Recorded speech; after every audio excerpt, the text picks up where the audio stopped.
안녕하세요. 해외 소식과 해외 네티즌 반응을 전달해드리는 글로티비입니다. 지난 2023 7월 2일 한국 시간 저녁 9시 태국 바툼타니 스테디움에서 개최한 AFC U17 아시안컵 결승 한일전에서 3대0으로 일본에게 우승을 내주었습니다.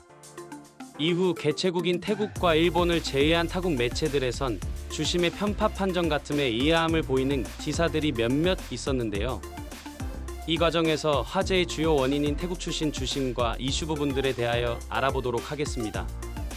전반 20분 백인우 선수의 중거리 슛, 27분 진태호 선수의 페널티 박스 부근 오른발 슛, 38분 상대 골키퍼와 1대1 대치, 승부를 선뜻 알 수 없을 정도로 치열하거나 또는 조금은 우리나라 쪽이 우세했다고 볼 수 있었습니다. 전반 45분 고종현 선수와 일본 선수의 대치 속 흔한 몸싸움 가벼운 반칙으로 넘어갈 수 있었던 상황을 바로 기다렸다는 듯이 옐로우 카드를 꺼낸 후 레드카드로 퇴장을 선언하였습니다. 전반 14분 고종현 선수에게 준 경고가 마치 타겟이었을 수도 있다는 생각마저 들게 하는데요. 이어 고종현 선수의 반칙이 성립된 자리에서 프리킥을 얻어냈고 나와타 선수가 골을 넣으며 0대1 상황이 만들어지게 됩니다. 하지만 고종현 선수의 반칙 자리보다 골문에서 1m가량 가까웠다는 게 더욱 논란이 일어나게 됩니다. 상대 입장에서 골만 놓고 본다면 멋진 득점일 수 있지만 패치3 주심의 판정이 아니었다면 아예 존재하지도 않을 골이었던 거죠. 이렇게 후반에 고종현 선수의 빈자리를 메워야 했던 우리나라 선수들은 수적으로 체력적으로도 조금씩 밀리며 두 번째 골을 내주게 됩니다. 이것만으로도 이미 입에 오르내리기에 충분하였지만 주심의 석연찮은 판정은 멈추질 않았습니다. 후반 39분경 김명준 선수가 페널티 박스권에서 드리블하며 골문으로 향하던 중에 상대 골키퍼가 전속력으로 다가와 볼이 아닌 김명준 선수의 정강이와 무릎 쪽을 향하는 두 손맞기가 나왔습니다. 이에 김명준 선수는 완전히 중심을 잃고 앞으로 구르는 상황이 나오게 되는데요. 상대 선수의 반칙과 더불어 김명준 선수가 공을 먼저 건드렸음에도 주심은 이를 묵인하며 우리에게 쥐어줄 수 있었던 기회인 페널티킥 판정이 물 건너갔습니다. 아이러니하게 U17 대회는 비디오 판독이 없는 대회로 심판의 판정이 거부로 이어지게 되면 판정 번복이 불가합니다. 초반에도 불합리한 상황에 꾹 참고 있었던 변성환 감독은 후반에 이 광경이 참기 힘든 상황. 대회 내 승리나 실점에도 감정 기복 없던 변성환 감독이었지만 본인 자리에 아이디카드를 던지며 억울함과 분노를 표출하였는데요. 이에 패치3 주심은 해당 모습을 보고 적반하장 기다렸다는 듯이 바로 다가와 옐로우 카드를 꺼냈습니다. 이날 방송에서 해설을 맡았던 배성재 아나운서는 주심 라이센스 어디에서 받았냐며 분노의 멘트를 하였습니다. 이날 경기 심판의 판정만 보더라도 크게 이슈가 될 만한 내용들이지만 이게 끝이 아니었습니다.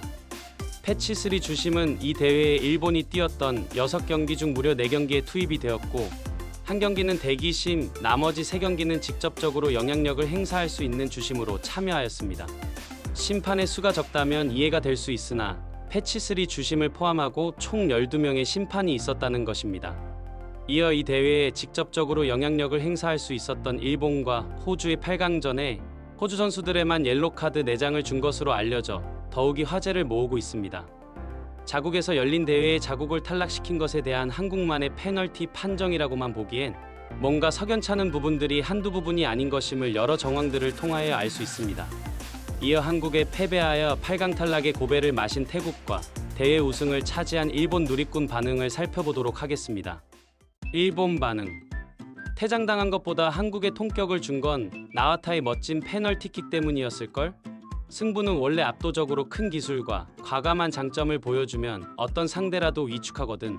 수에 유리한 단점은 경기와 아무 관련이 없거든. 태국의 기후 속에서도 연전을 극복하기 위한 기초 체력, 기력, 그리고 지략까지 우리 일본 선수들이 한 수, 아니 두 수이었어. 마지막 득점도 뷰티풀하고 잔혹한 일격이었지. 진화를 계속하는 이 세대가 만들어갈 거야. 앞으로 새로운 일본 축구의 모습은 어떨까? 도중 경기 결과를 볼 때마다 추가점 갱신, 결국 끝나고 봤더니 언제나대로의 3대0이야. 한국축구협회는 또 국민에게 사과를 하겠지? 그렇겠지. 판정에 대해 불평하고 있네. 크크. 한국 특유의 내가 하면 로맨스, 남이 하면 불륜. 크크. 애들 그만 패. 그 정도만 하고 넘겨줘. 크크. 우승 축하해. 또 3대0이네. 이걸로 모든 경기 합계 20대0 정도잖아. 라이벌을 논하지 말자. 그 나라 언론은 다시 떠들썩 할 테니까. 과거에는 한국을 숙적이라든지 영원한 라이벌로 말했지만 최근에는 어느 세대도 한국 대표에는 지지 않게 되어왔거든.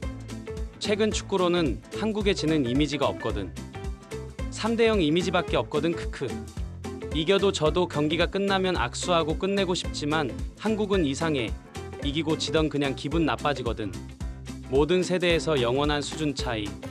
태권도 축구로부터 조심하세요. 3점째 한국 수비수들은 차례대로 경기장에서 떨어져 나갔지. 상대를 욕하기보단 일본 팀에 찬사를 보내자. 태국 반응. 일본의 전체적인 시스템, 팀워크, 스피드, 다양성, 조용하면서도 강함은 한국보다 위지. 이 일본 팀은 아시아 최고의 팀이 될 거야. 월드컵 우승 100% 확신하지. 일본 축구 수준은 정말 높아. 체력은 말할 것도 없고. 태국 대표팀을 위해 복수해준 심판에게 감사해. 한국이 페널티킥을 받아야 했지만 VAR이 없어서 운이 나빴고 일본은 시스템이 좋네. 심판도 잘했고 일본도 잘했어. 크크. 한국은 미안해야 해.